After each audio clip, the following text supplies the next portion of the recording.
बऱ्याच जणांना तांदळाच्या पिठाचे घावण म्हटलं की टेन्शन येतं, परंतु आज आपण तांदळाचं पीठ न वापरता तांदूळ भिजवून हे घावण तयार करणार आहोत। तर सर्वात अगोदर बटाट्याची भाजी बनवूया। कढाईमध्ये तेल छान असं गरम करून घ्यायचं। जिरं, मोहरी, हिरवी मिरची आणि लसूण छान असा परतवून घ्यायचा। काही कढीपत्त्याची पानंसुद्धा घालून घ्यायचे। एक मध्यम आकाराचा बारीक कापलेला कांदासुद्धा घालून घेतला। कांदा छान तेलावरती मऊ होईपर्यंत परतवून घेतला। कांदा मऊ झाला की त्यामध्ये पाव चमचा हिंग आणि पाव चमचा हळद आणि उकडलेले बटाटे घालून छान अशी भाजी आपल्याला एकजीव करायची आहे। झाकण ठेवून द्यायचं आणि मस्त अशी एक वाफ काढायची। इथे आपली बटाट्याची भाजीसुद्धा तयार झालेली आहे। त्यानंतर घावणं बनवायला घेऊया। तर इथे मी 1 कपभर तांदूळ 3 ते 4 तासापूर्वी भिजत ठेवलेले होते, किंवा तुम्ही रात्रभर जरी भिजत ठेवले ना तरीही चालेल।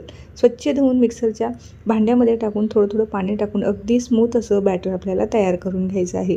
आता हे जे पीठ आहे ना अगदी आपल्याला पातळ करायचं आहे।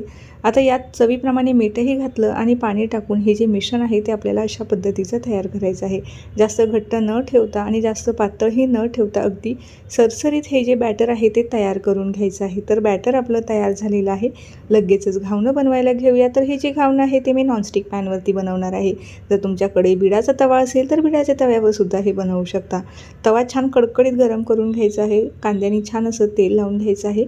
एक गोष्ट इथे लक्षात ठेवायची आहे, तेलाचं जे प्रमाण आहे ना अगदी कमी ठेवायचं आहे। त्यानंतर तव्यावरती मिश्रण छान पसरवून द्यायचं आणि 3 ते 4 सेकंदासाठी झाकण ठेवायचं आहे। झाकण काढायचं आणि झाकण काढल्या घावण लगेच पलटवायचं नाही। वरची बाजू कोरडी होऊ द्यायची, सुकू द्यायची आणि त्यानंतरच पलटवायचं।